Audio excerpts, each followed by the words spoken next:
Hay una iniciativa presentada por la bancada oficialista de Perú Libre en el Parlamento que ha llamado mucho la atención, pues se pretende, a través de esta ley, de este proyecto de ley, que nada menos que el Banco Central de Reserva sea el que compre las deudas a MIPES o a personas naturales que están atravesando problemas económicos a raíz de la pandemia.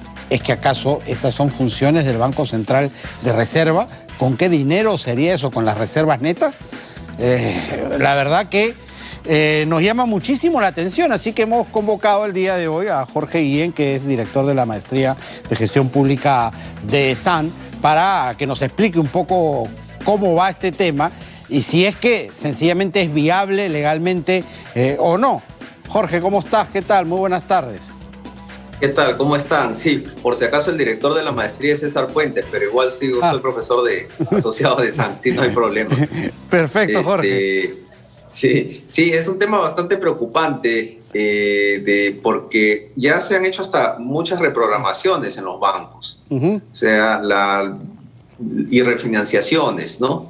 Y en muchos casos ya se está el capital ya está circulando. Acá yo creo que se está agarrando el problema de un enfoque demasiado populista y que puede traer un problema, un forado fiscal de largo plazo. Ahora, la primera pregunta es, ¿esto sería legal? ¿El Banco Central de Reserva está para eso? ¿Con qué plata lo haría? ¿Emitiendo monedas? ¿Abriendo la caja de las reservas? ¿Cómo podría el Banco Central de Reserva comprar esas deudas? Sí, pues el Fondo de Estabilización Fiscal que se usó con María Antonieta Alba por la pandemia, y durante todo este periodo se ha estado aplicando las políticas de estímulo. Ya se cerró ese candado porque volvemos a la ley de prudencia y transparencia y ya no podemos gastar de más. Ahorita todos los candados están cerrados por ley.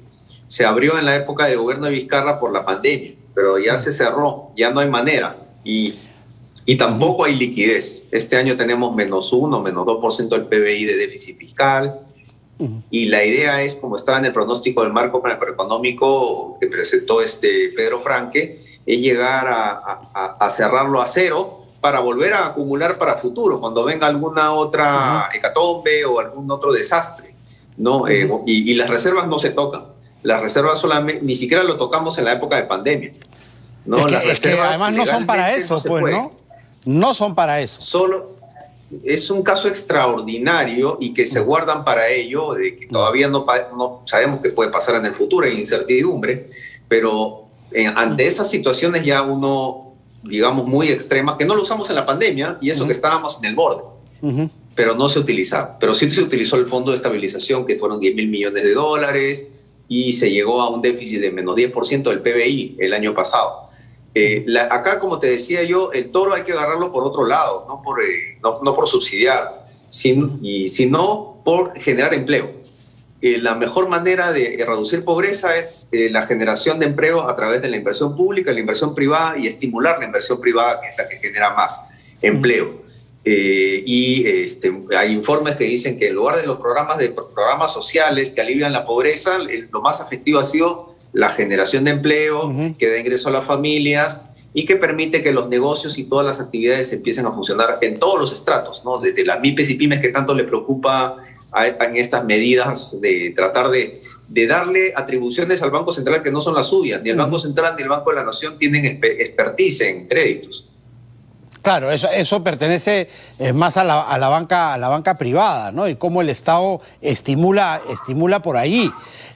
Ahora, el problema de la generación de empleo es que, según hemos visto las perspectivas, y hay algunas encuestas últimas que se han hecho entre los empresarios, que hablan pues de pocas perspectivas de nuevas inversiones, ¿no? para el próximo año, con lo cual, obviamente, ¿de dónde sacas el empleo si no es de la inversión privada?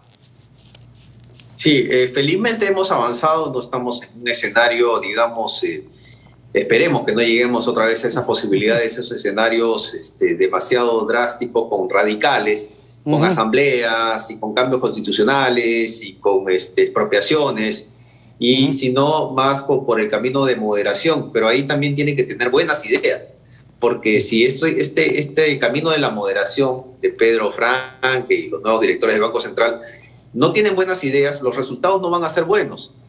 Y si los resultados no son buenos en todos los esquemas de la reforma del Estado, AFP, agro y todos los sectores de que hay en la economía, y las pymes y MIPES que tanto preocupan, entonces el sector radical nuevamente se va a agitar y va a empezar a pedir soluciones que no necesariamente son idóneas. Ahora, con la ratificación del presidente del Banco Central de Reserva, ¿crees que hay la garantía de que se asesore adecuadamente al Ejecutivo respecto a este tipo de iniciativas y que no prosperen?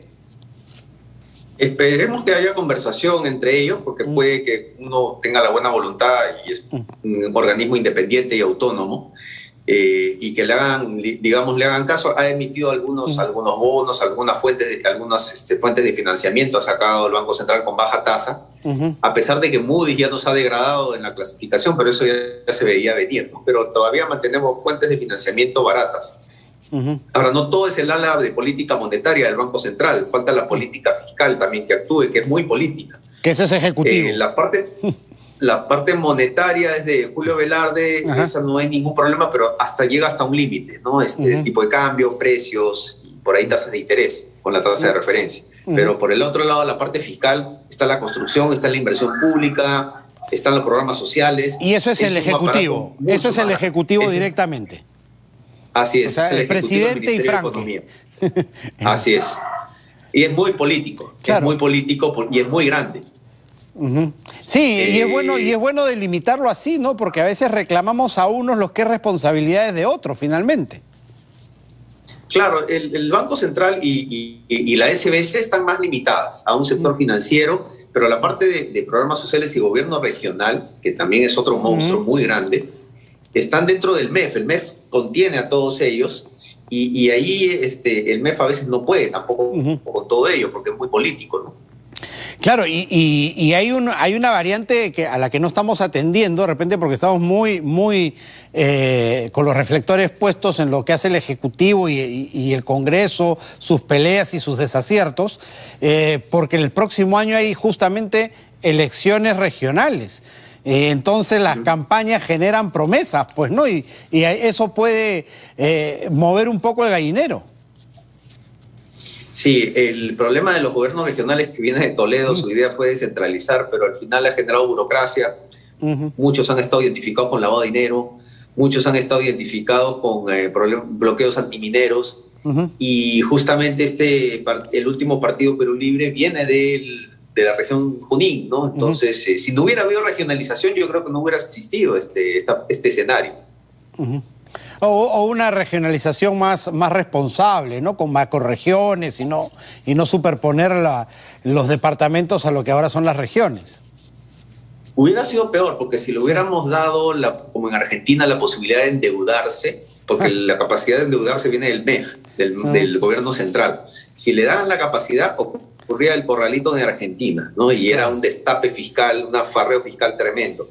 Felizmente que solamente llegó al nivel de gasto, ¿no? Pero no ha dado los frutos que debería ser, ha sido muy burocrático y los resultados no los hemos visto de descentralización. Y además han sido 24 regiones. ¿Desde cuándo podemos tener 24 regiones? ¿No deberían ser 3 o 4 regiones naturales del Perú? ¿Por qué tenemos 24 regiones que equivalen a 24 departamentos? Entonces no estamos segmentando nada. Perfecto, sí, pues se hizo mal desde el inicio. De repente es un momento también de pensar en replantearlo. Muchas gracias, como siempre, Jorge, por estar con nosotros. Gracias a ustedes. Jorge Guillén, profesor de SANA, ha estado con nosotros. Cerramos nuestro bloque económico.